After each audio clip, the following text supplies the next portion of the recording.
Assalamualaikum warahmatullahi wabarakatuh. Perkenalkan, nama saya Faiz Royan. Saya dari jurusan Hukum Ekonomi Syariah dengan NIM 2310204022. Di video kali ini saya akan menjelaskan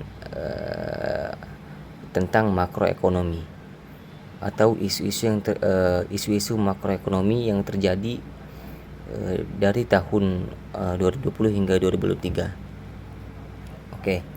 Dalam analisis isu-isu ekonomi mikro dari sumber-sumber yang memiliki reputasi baik antara tahun 2020 hingga 2023. Beberapa tema yang dominan adalah pertumbuhan ekonomi, kemiskinan, dan kebijakan fiskal. Berikut adalah beberapa poin penting dan rekomendasi dari perspektif ekonomi mikro. Yang pertama, pertumbuhan ekonomi. Pertumbuhan ekonomi Indonesia telah mengalami rebound pertumbuhan ekonomi pada triwulan 4 di tahun 2021 dengan pertumbuhan sebesar 5,0%. Pemulihan daya beli masyarakat, perbaikan investasi serta peningkatan ekspor menjadi penopang perekonomian tahun 2021. Yang kedua, pertumbuhan ekonomi negara lain.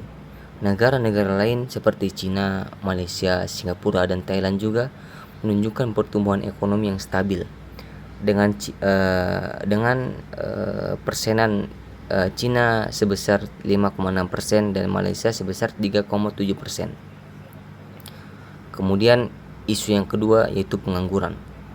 Tingkat pengangguran terbuka atau TPT di Indonesia mencapai 5,32% pada tahun 2023, namun menurun menjadi 4,82% pada Februari 2024. Kualitas tenaga kerja nasional juga membaik dengan proporsi tenaga kerja formal meningkat dari 39,88% pada Februari 2023 menjadi 40,83% pada Februari 2024. Kemudian kesempatan kerja.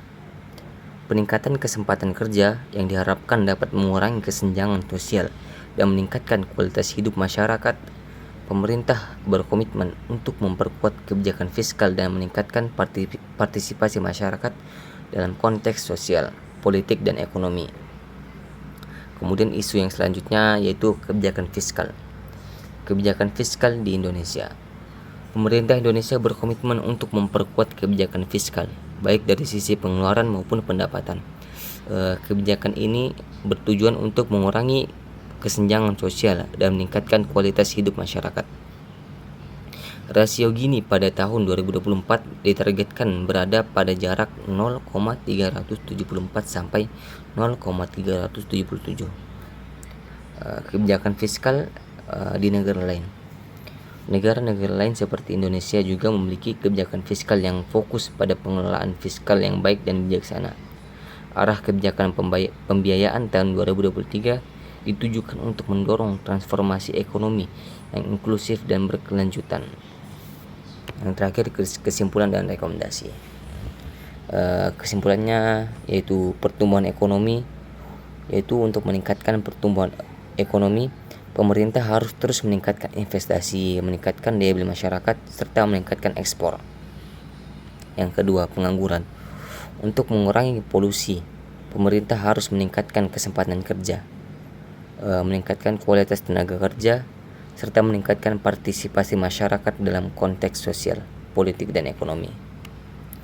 Kemudian kebijakan fiskal. Untuk meningkatkan kualitas hidup masyarakat, pemerintah harus memperkuat kebijakan fiskal yang fokus pada pengeluaran dan pendapatan, serta meningkatkan partisipasi masyarakat dalam konteks sosial, politik, dan ekonomi. Dalam sintesisnya, isu-isu ekonomi makro yang dominan antara tahun 2020 hingga tahun 2023 adalah pertumbuhan ekonomi, kemiskinan, dan kebijakan fiskal. Untuk meningkatkan pertumbuhan ekonomi dan mengurangi kemiskinan dan juga meningkatkan kualitas hidup masyarakat, pemerintah harus memperkuat kebijakan fiskal yang fokus pada pengeluaran maupun pendapatan, serta meningkatkan partisipasi masyarakat dalam konteks sosial, politik, dan ekonomi. Cukup sekian pembahasan tentang isu-isu makroekonomi pada periode tahun 2020 hingga tahun 2023. Sekian, wassalamualaikum warahmatullahi wabarakatuh.